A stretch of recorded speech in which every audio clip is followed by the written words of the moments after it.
Ready to unlock some ancient wisdom for modern life. I'm game. Where are we headed today? Well, we're taking a deep dive into Proverbs 12. Oh, Proverbs, a treasure trove of timeless advice. Exactly. It's like a guidebook for living a life of purpose and integrity. These short sayings are packed with wisdom about relationships, work, wealth, even the power of our words. I'm really intrigued by how relevant Proverbs still feels today, even though it was written thousands of years ago. It's amazing, isn't it? The human experience hasn't changed all that much. We're still grappling with the same fundamental questions about how to live a good life. Proverbs cuts right to the heart of those questions.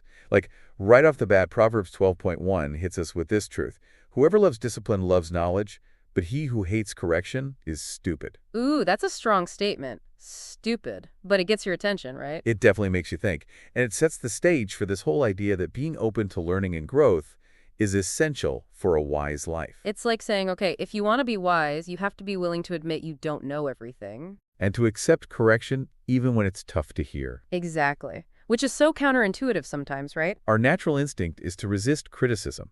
But Proverbs is suggesting that a willingness to learn and adapt is actually a sign of strength, not weakness. It reminds me of the idea of a growth mindset. That's a term from modern psychology, which basically means believing that you can always develop your abilities. So it's not about being perfect or having all the answers. It's about being open to growth and change. Exactly. And Proverbs uses such powerful imagery to drive this point home. Like, look at Proverbs 12.3. It compares the godly to a tree with deep roots, strong and unmovable. While wickedness is described as unstable, easily blown over. It's like the difference between building a house on solid rock versus shifting sand. And I love that it's not just about being good or bad.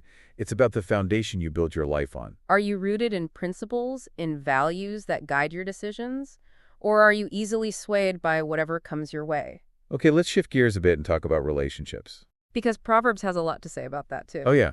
And some of it can be pretty, well, provocative, especially when we read through a modern lens. Like, take Proverbs 12.4, which says, "An excellent wife is the crown of her husband, but she who brings shame is like rottenness in his bones." Wow, that's some intense imagery, rottenness in his bones.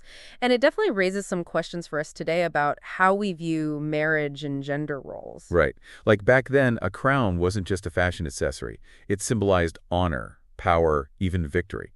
So a crown wife wasn't just someone who looked good. She was seen as a source of strength and support. She elevated her husband's status. Exactly. But of course, today we value partnership and equality in relationships. And that makes this verse a bit tricky, right? It definitely requires some thoughtful interpretation. It's a good reminder that while these ancient proverbs offer timeless wisdom, we also have to consider the cultural context and apply them to our lives in a way that aligns with our values. Absolutely. Okay, ready for another powerful theme from Proverbs 12? Bring it on. Words. Proverbs 12 is all about the power of words. Look at verses 6, 13, 14, 18, 19.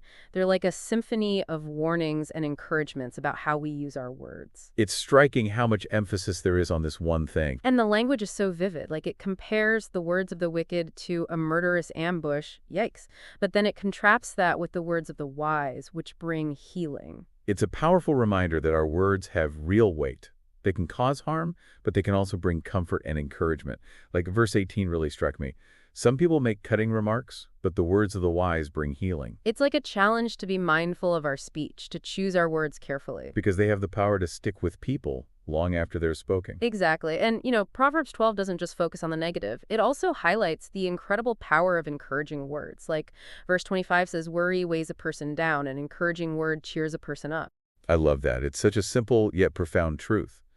And it's a call to action, isn't it? To be the kind of person who lifts others up, who spreads encouragement and hope instead of negativity. Absolutely. And this whole idea of wise choices extends to work and wealth, too. Right. Proverbs 12 connects diligence with abundance and laziness with lack. Like in verse 11, a hard worker has plenty of food, but a person who chases fantasies has no sense. It's fascinating how these ancient principles still resonate with us today. Totally.